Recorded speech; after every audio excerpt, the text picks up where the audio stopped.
Cold war के खात्मे के बाद और उसमें जिस तरीके से सोवियत यूनियन तबाह हुआ है, इन वाक़यात ने इंडिया को मजबूर किया कि वो अपनी फॉरेन पॉलिसी को दोबारा से देखें और इसी हवाले से उन्होंने लुक ईस्ट पॉलिसी डिज़ाइन की थी। लुक ईस्ट पॉलिसी का मकसद असल में ये था कि सोवियत यूनियन के कोलैप्स के बाद इंडिया का जो इंटरनेशनल लेवल पर इन्फ्लुएंस ख़त्म हुआ था उसको दोबारा से रिवाइव किया जाए, नए नए दोस्त बना के।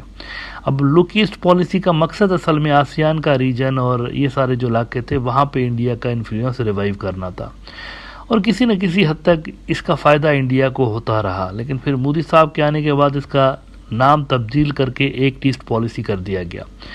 अब इस वक्त जब हम बात कर रहे हैं तो एक्ट ईस्ट पॉलिसी इंडिया की ख़त्म हो चुकी है, प्रैक्टिकली इट्स डेड पॉलिसी। इसकी दो वजूहात हैं। एक तो म्यांमार के अंदर वहाँ पर जो सिविल वॉर चल रही है उसने ब्लॉक लगा दिया, इंडिया की कनेक्टिविटी और ये जो सारे मंसूबे आसियान तक वो लेकर जाना चाहते थे वो ख़त्म हो गए। और उसके बाद खुद इंडिया के नॉर्थ ईस्ट के अंदर बढ़ती हुई इंसर्जेंसी ने भी ब्लॉक लगा दिया है इंडिया की एक्ट ईस्ट पॉलिसी के ऊपर। लेकिन एक ऐसा भी मुल्क है जिसके लिए कुदरत ने खुद ब खुद एक्ट ईस्ट पॉलिसी यहाँ पर डिज़ाइन कर दी है और वो मुल्क है बांग्लादेश। बांग्लादेश के लिए खामोशी के साथ एक एक्ट ईस्ट पॉलिसी बनाने की नीड यहाँ पर क्रिएट हो चुकी है। बांग्लादेश के ईस्ट में एक तो इंडियन नॉर्थ ईस्ट आता है और दूसरा बर्मा आता है। अब ये दोनों डिस्टर्ब्ड इलाके हैं। अगर इन डिस्टर्ब्ड इलाकों के हवाले से कोई इफ़ेक्टिव पॉलिसी बांग्लादेश के जो पॉलिसी मेकर्स हैं उन्होंने अडॉप्ट ना की तो इन डिस्टर्ब्ड इलाकों के असरात बांग्लादेश के ऊपर पड़ सकते हैं। लिहाजा ज़रूरत इस बात की है कि comprehensive act east policy Bangladesh की खुद की भी होनी चाहिए। अब ये जो इमीडिएट नेबरहुड है बांग्लादेश का यानी इंडियन नॉर्थ ईस्ट, यहाँ पर इंसर्जेंसीज किस कदर खौफनाक हो चुकी हैं इस हवाले से इंडिया टुडे में रिसेंटली एक आर्टिकल छपा है, वो ज़रा मैं आपको दिखाना चाहता हूँ। उसमें देखिए कि उनके पास कौन कौन से वेपन्स हैं। सिर्फ इंडियन वेपन्स नहीं है उनके पास और सिर्फ चाइनीज़ वेपन्स भी नहीं है उनके पास। अगर आप समझ रहे हो कि यहाँ पर इनके पास इंडियन और चाइनीज़ वेपन्स होंगे, नहीं, इनके पास वेस्टर्न वेपन्स हैं, इनके पास जर्मन वेपन्स भी हैं, इनके पास ब्रिटिश जो वेपन्स हैं वो भी हैं, इनके पास अमेरिकन हथियार भी हैं इनके पास बड़ी तादाद में। और इसी हवाले से फिर इंडियन जो डिफेंस एक्सपर्ट्स हैं वो पैनिक में आ जाते हैं, क्योंकि वो जो शेख हसीना की बात आप याद करिए जिन्होंने कहा था कि मुझे यहाँ पर एक वाइट, नाम मुल्क का नहीं लिया लेकिन कहा कि वाइट डिप्लोमेट ने कहा कि यहाँ पर क्रिश्चियन कंट्री बनाने का हम फैसला कर चुके हैं। बहुत सारे लोग डोनाल्ड लू के हवाले से भी कहते हैं कि हो सकता है कि उन्होंने कहा शेख हसीना साहिबा को, क्योंकि जिस तरीके की वो होलिया बता रही थी वो डोनाल्ड लू का भी हो सकता है। लेकिन खैर ये अजम्पशंस हैं कि किसने कहा था इनको या किसने नहीं कहा था। तो ये सारी बातें प्लस नॉर्थ ईस्ट के अंदर वेस्टर्न वेपन्स, ये सारी चीज़ें इंडिया को शक में डाल देती हैं कि कहीं अमेरिका तो यहाँ पर नहीं है इंसर्जेंसी के पीछे चाइना के साथ साथ। पहले तो चाइना के ऊपर इल्ज़ाम लगाते थे ना, लेकिन अब तो अमेरिकन वेपन्स भी वहाँ से मिल रहे हैं। ज़रा इंडिया टुडे की ये स्टोरी देखिए, बड़ी डिटेल में उन्होंने यहाँ पर रिसर्च करने के बाद ये स्टोरी छापी है कि वहाँ पर कौन कौन से वेपन्स नॉर्थ ईस्ट के अंदर मौजूद है। ख़ासतौर पर मणिपुर के हवाले से उन्होंने लिखा है। अच्छा, मणिपुर का गवर्नर भाग गया है। यहाँ पर ये बड़ी खबर आपको बता दूं, 2 रोज़ पहले वेडनेसडे वाले दिन गवर्नर भाग गया वहाँ से।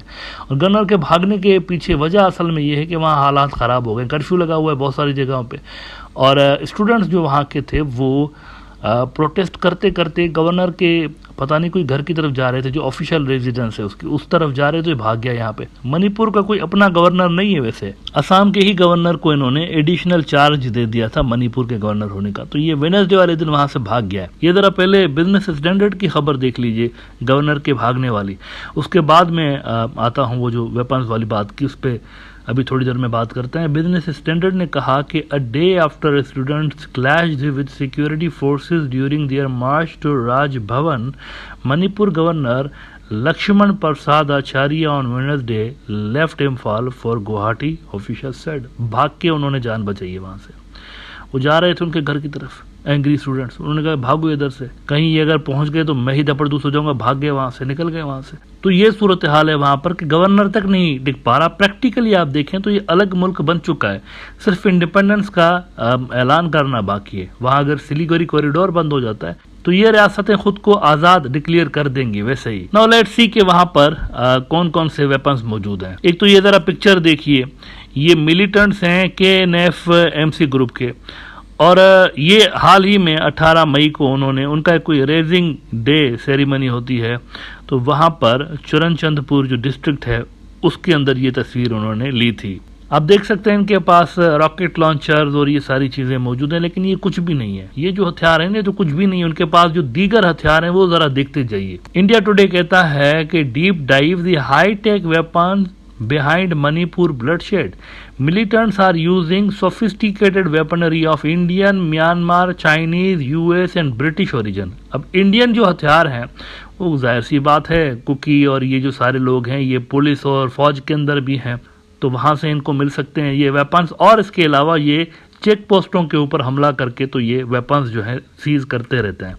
तो इंडियन वेपन्स तो इस तरह से उनके पास आ जाते हैं। म्यांमार के अंदर सिविल वॉर चल रही है, कई सारी जगहों पे जो मिलिट्री जनता है म्यांमार की वो हथियार छोड़ के जब भाग जाती है तो इन्हीं कुकी और बाकी जो मिलिटेंट्स हैं जिनके आपस में लिंक्स भी हैं, ये सारे कनेक्टेड भी रहते हैं आपस में, तो हथियारों की लेन देन वहाँ से भी हो जाती है म्यांमार के हथियारों की। फिर चाइनीज़ और यूएस और ब्रिटिश ओरिजिन के हथियार भी। अब चाइनीज़ हथियार जो हैं वो भी म्यांमार की मिलिट्री बड़ी तादाद में इस्तेमाल करती रहती है, तो वो जब छोड़ के भाग रहे होंगे तो हो सकता है वो वाले हथियार इन तक पहुँच रहे हो इस तरह से। लेकिन अमेरिकन और ब्रिटिश ओरिजिन के हथियारों का क्या यहाँ पर सिलसिला है? देखें ना, ये अलार्मिंग है इंडिया के लिए कि अमेरिका और ब्रिटिश हथियार मणिपुर के अंदर।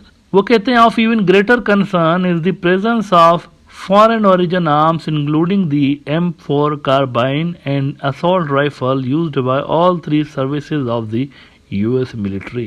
The US origin AR-15 semi-automatic rifle and its successor the M16 as well as the German origin 5.56 Heckler and Koch rifles. और मजीद वो कहते हैं our analysis suggests that militants are using weapons of Indian as well as China, US, UK and Myanmar origin. Majority of these weapons appears to be those typically used by Indian security forces.